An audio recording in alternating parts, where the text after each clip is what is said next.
Hello, and welcome to On Point. I'm Bridget Creamer. The New York Times is calling 2018 the Year of the Woman because of the record-breaking number of women running for office. 256 women are on the ballot for House and Senate seats. Why the increase in 2018? One reason may be the Me Too movement. Another is increased attention toward the way women are treated in the workplace. And another may be our current president and what he represents. Mickey Sherrill, a federal prosecutor running for Congress in New Jersey, says that it is an urgent time to be a woman candidate. She says women's voices have been silenced, especially when talking about sexual violence. Currently, about 20% of the members of the U.S. Congress are women. A Virginia Tech study finds there is less corruption and bribery in countries where more women are in government. The study also says women politicians usually choose policies for the welfare of women, children, and family, whereas male politicians make policy choices based on economics and power.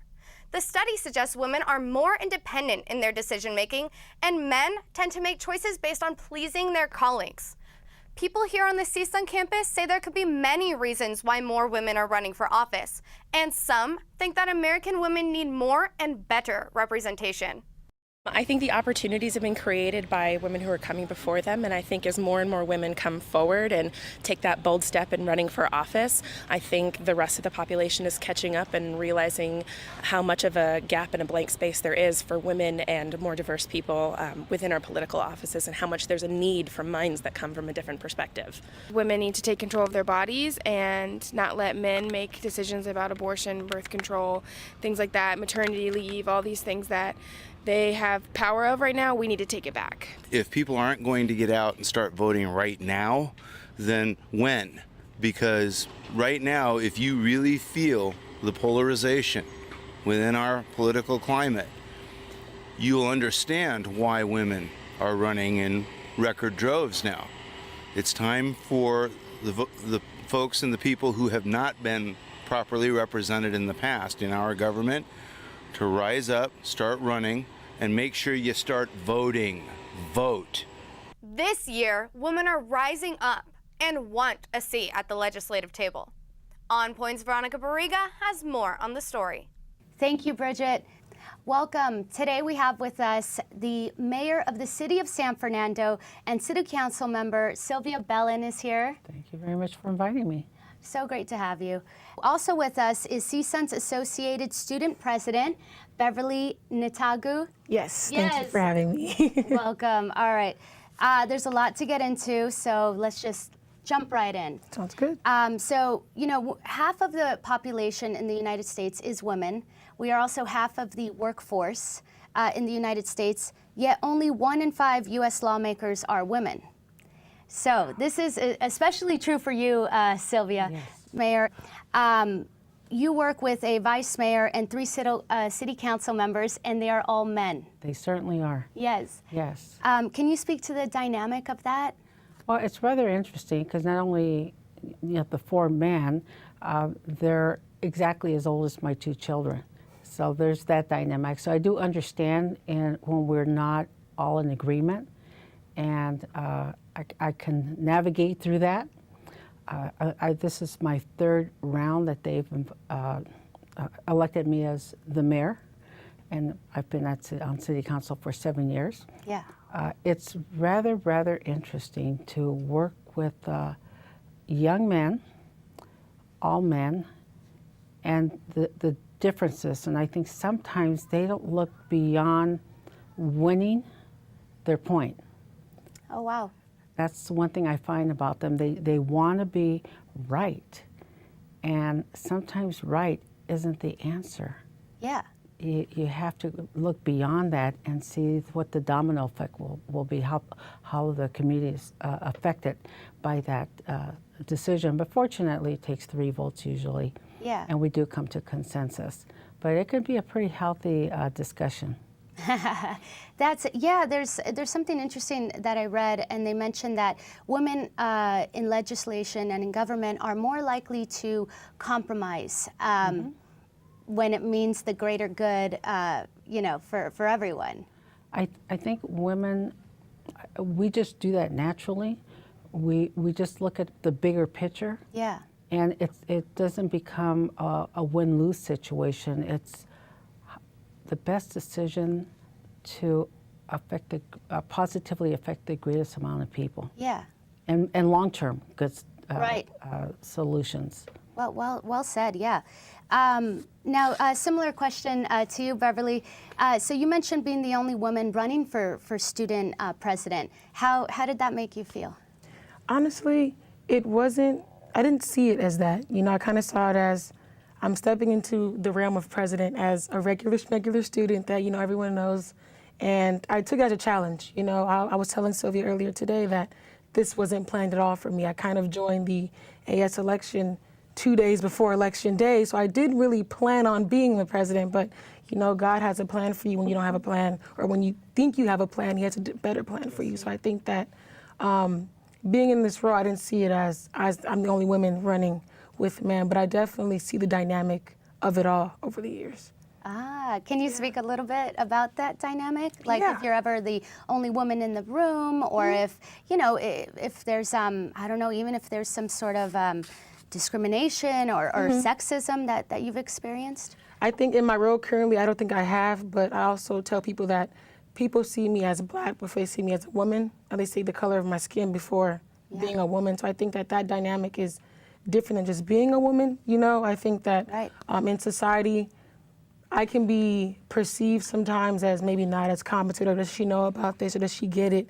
And I know I get it. So when I walk into a room, I've done my homework, I walk in with the confidence like nobody can tell me that I don't know. If I'm wrong, that's totally fine. But I don't think I've ever taken it as a negative ambiance when I walk into a room.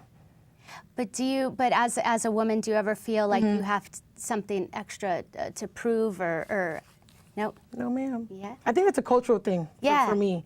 I'm Nigerian, and we're very headstrong, you know. And my mom always told me, "Can't nobody tell you who you are. You know, you are who you are." Oh, I like your mom. Thank you. That's good advice. I think that's kept me going, you know, all my life. And she was the breadwinner in my family. You know, she was the one who worked, and my dad didn't work. So I've always seen that in my life. So it's never taken me back. That is a little different than the traditional Western culture. Yeah. So it is safe to say that women often, in one form or another, face a higher barrier when entering politics. So I'm just curious if you recall a certain time where this was true for you. Well, I can, you know, here's the differences with the generational differences. I worked at a predominantly male company, and when I became a manager, not only was I the only woman in the room, I was the only minority in the room. And I took great pride in coming into the room, sitting and waiting, and they didn't realize that I was leading the meeting. And it was kind of interesting because they thought I was going to take notes. Wow.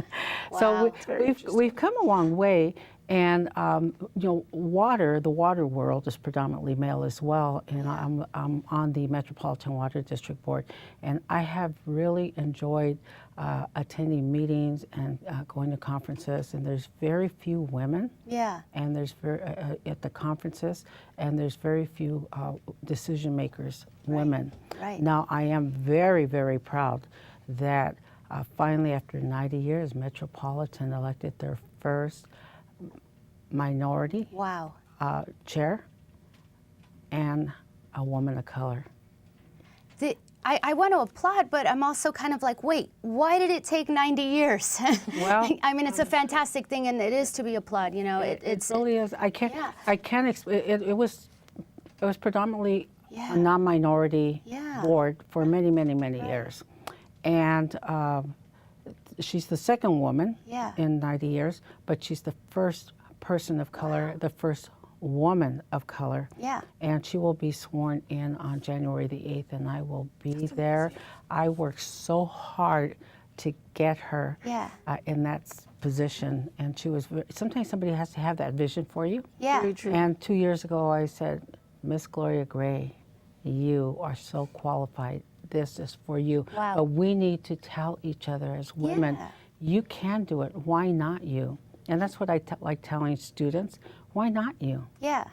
why not? I think it's so fantastic that she has a mentor in you, because it sounds like maybe your mentor would have been a male, just because of that lack of access to a leader, a female leader. So is it important to you to mentor the next generation? 100%. Yeah. Very, very important to me.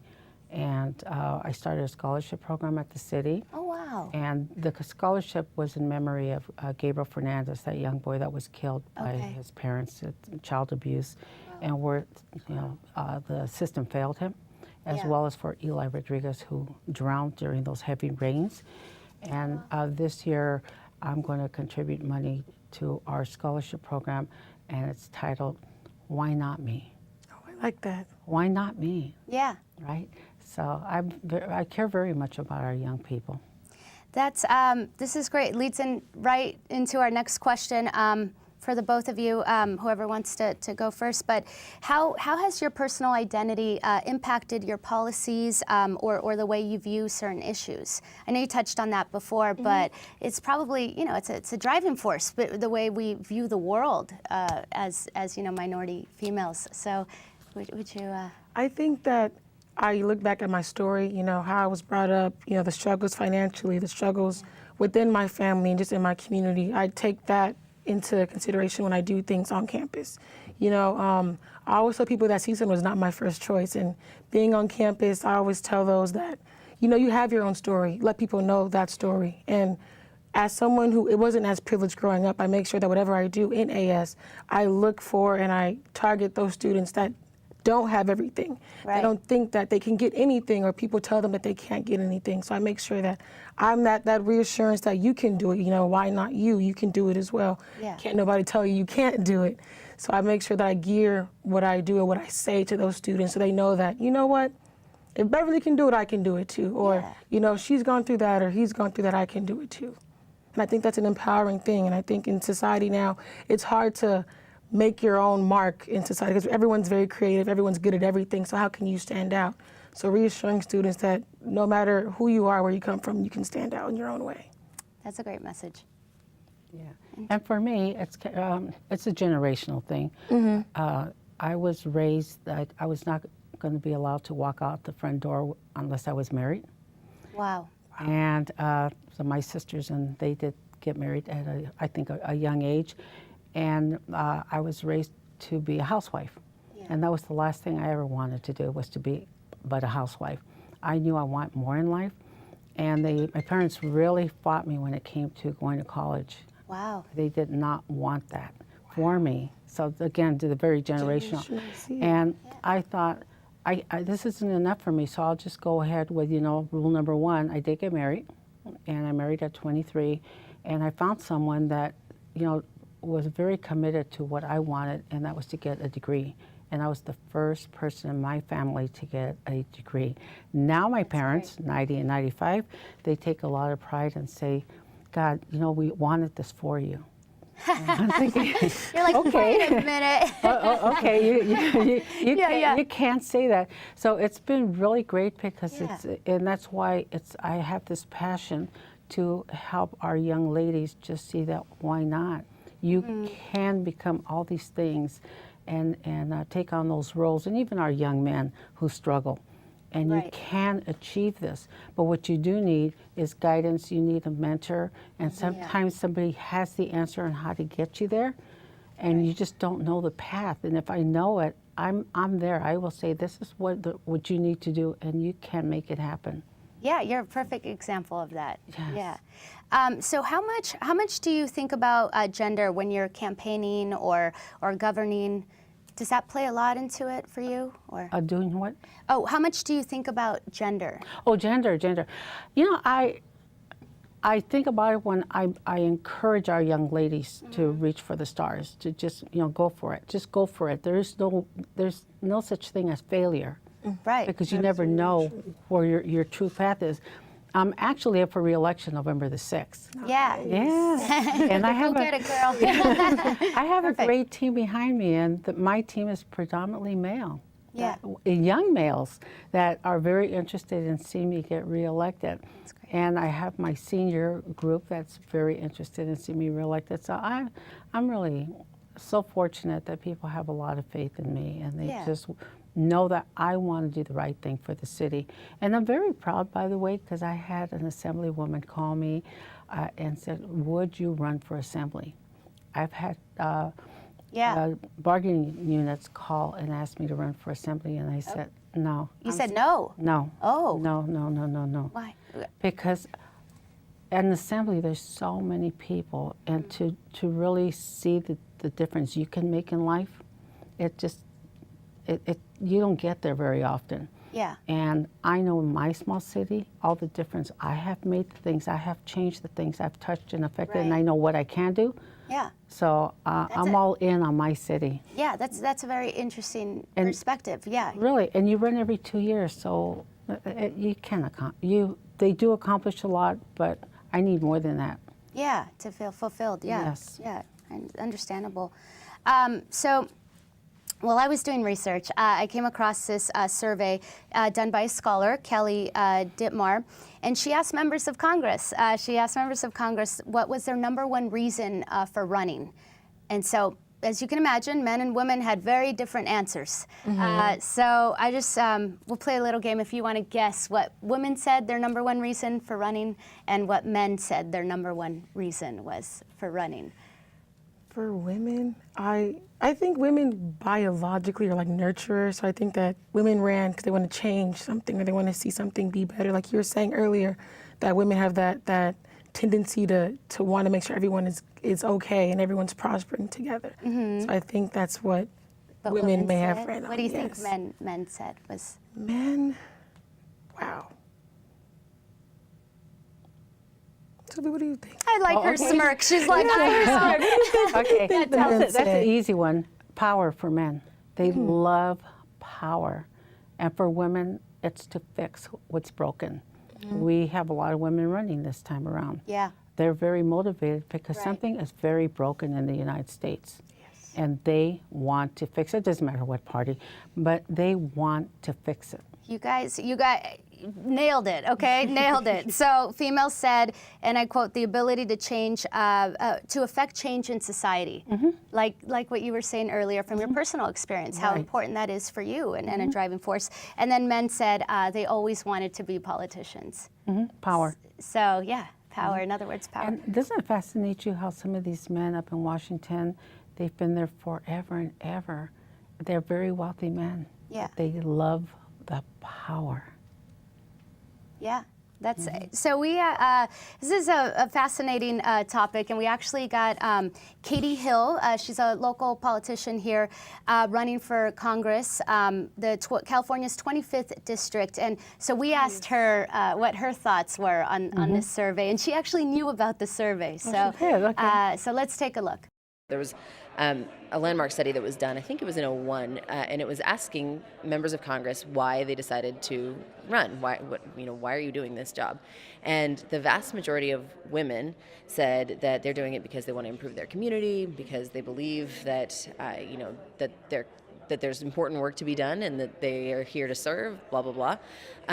The vast majority of men answered because they always wanted to be a politician, and it's not all men. I don't want to pretend like it is at all, but there are a lot of men who are doing it, and that it ties into power and to authority, and when you have that as your motivator, corruption's a lot easier to slide in. If we have 50-50 men and women in society, we should have 50-50 men and women in our Congress and in any kind of representation. Our Congress, our representation, should look like the fabric of America, and I think we should work really hard to make that happen. Any Same. reactions? Yeah. I don't agree with her on 50-50. I mean, the guys have had the leg up for a lot of time, and I think it's time for us to have 75% of everything. Oh, okay. I like that. And the diversity of ages. Yeah. Yeah. No, that would be so interesting. With the dynamics to see what would happen in that situation. We'd probably get a lot done. I think so. Yeah, I think we'd have less crazy. Less crazy. Yes, and the openness to compromise, both Right. the Republicans and the Democrats. I think there'd be that openness for us to let's listen, let's compromise, instead of where we're at today. Yeah. It's a lot of noise. Yeah, it's a lot of like this, Yes. right? It's that Opposed to gridlock. They lost sight of the fact that, we're all Americans. Let's fight, a country first. It has to be. But anyway. Yeah, no, I like we that. are. I'm with you. I think vision, right? It's this is exactly what women are trying to do. There is a huge cultural shift, you know, that we all mentioned here that's happening. But I want to give you some numbers because it's record-breaking numbers. Over 250 women have won the House and state primaries. Yes, they have. There's a record number of women on the ballot this November, and 16 women are running for governor. That's wonderful. Isn't that? Yeah, so I just... But running and winning, see? yeah. So the dynamics will change so much depending on the results of the election. Yeah. And it's going to tell us a story if we don't hear what we want to hear. Let's just say we only end up with 3 or 4 women, and we have all these women running. Right. That's a sad state for us to be in. Do you think American voters are sexist? You know, I don't want to give them that title that they're sexist. I think they're just uninformed, and sometimes they don't realize the value women can bring to the table. Yeah. And they just need to be educated. Yeah. Because it's just, you know, it's more the same, and that's their comfort level. And one of my cousins, I'm embarrassed to say, his wife said, we're just not quite ready for a woman elected. Elected president? Yeah. I'm thinking, who's not ready? yeah, we are not who's quite ready for a, Yeah. and I'm thinking, but you're serious because there's a segment of society, I feel, Yeah. that are still very submissive to men. And they haven't found their voice yet. They're comfortable in that role. Yeah. And rather unfortunate. It's very unfortunate, yeah. And I've also heard a lot of men say, I will never vote for a woman. That was her husband. Yeah, that probably. But that is so strange to me because that, like you said, we need to be focusing on what the message is, what we bring to the table, what the policies are, opposed to, okay, let's just, objectively, right? That's that. So we do have a long way to go, you know, but we wanted to find out why. What is behind this surge of women running, right? There's a record number. So let's see what Katie Hill had to say. I think women are getting involved in a much more significant way. A lot of that was spurred by Trump. I think it was such a stark difference between Hillary Clinton, who could have been the first female president, who was arguably the most qualified candidate we've ever seen run for president, to Donald Trump, who is a irrefutable misogynist who had this horrible history with women. To see somebody like Hillary lose to him, I think made so many of us wake up and say that we're not where we thought we were as women in this society. And for us to change that, we have to stand up and we got to do something about it. So how does that make you feel, Beverly? I think with that standing up and hearing what she said, I think she's very right. You know, I think that it was very shocking to see Hillary not win because she was more qualified. She definitely had a lot more history in politics. And I think her not winning and that standing up gave us all that empowerment, you know, like, okay, well, I can do this. And if I can do it, you can do it. And she can do it. And she can do it. And I think seeing other women, I think when you're saying that you are mentoring others, I have a lot of female mentors that kind of push me to like believe in myself a little bit more because there's days where you don't think you can do it. You don't think it's cut out for you. But like I was saying, you know, there's a plan for you that you may not see. And it's always going to be cut out for you. And I think that this new wave and this new change is where the culture shift is really, really good. Yeah, she's with it. Cool. So what do you think is the number one? Well, actually, there's probably a variety of reasons, right? Yeah. Women are feeling empowered, but... Well, I think, too, Hillary and Trump. Yeah. First, the fact that she just ran, and she ran a strong campaign, and she came very well. She, of course, won, you know, so I say she won. But then, unfortunately, Trump got into office, and we see what a terrible job he's doing, and how he's such a, the way he disrespects various cultures. Yeah. He disrespects women, and that's all you need to do with women is just really piss us off. And then then here we are. So, you know, it's going to work out for the good. Yeah. Yeah. I like that. Yeah, there's a lot of truth to that. There's like, I think there was a saying that said, you never, a woman's like a teapot. You don't know how, she's very nice until you like fire her up, and then it's like, okay, no forgiveness, right? No. How many women that are running have said, I didn't even consider this before? Yeah. But they have been so motivated because of just the ugliness of people that we all know, and they're in line and they drank the Kool-Aid of believing what this person is saying, the ugliness of what this person is saying. Yeah, it's also with the numbers, what's fascinating is the diversity of the women running. I mean, you've got everyone from the lady running in Idaho, who could be the first Native American governor.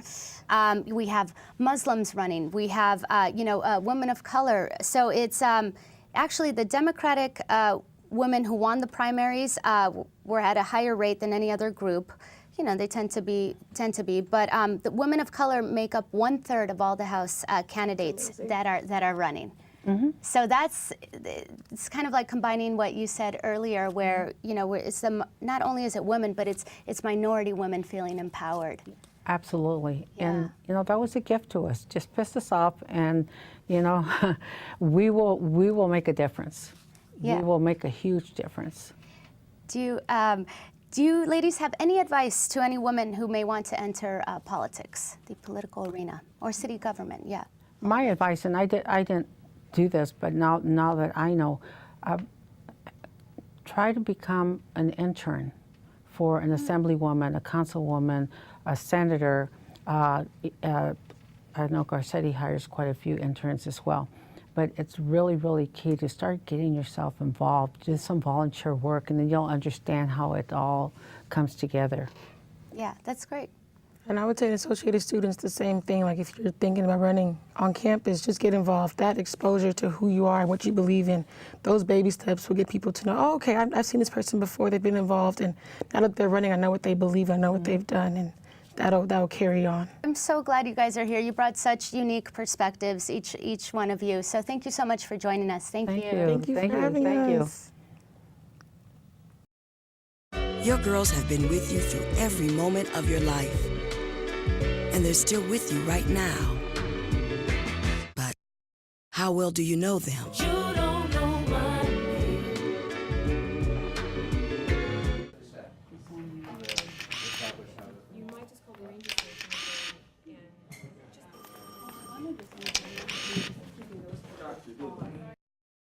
Thank you for watching On Point. You can follow us on social media at CSUN On Point. You can hear us on KCSN 88.5 FM on Sunday mornings at 5:30. You can watch us on Santa Clarita Valley Television on Sundays at 5 and on LA 36 at 9:30 Thursday evenings. For all of us here at On Point, I'm Bridget Creamer.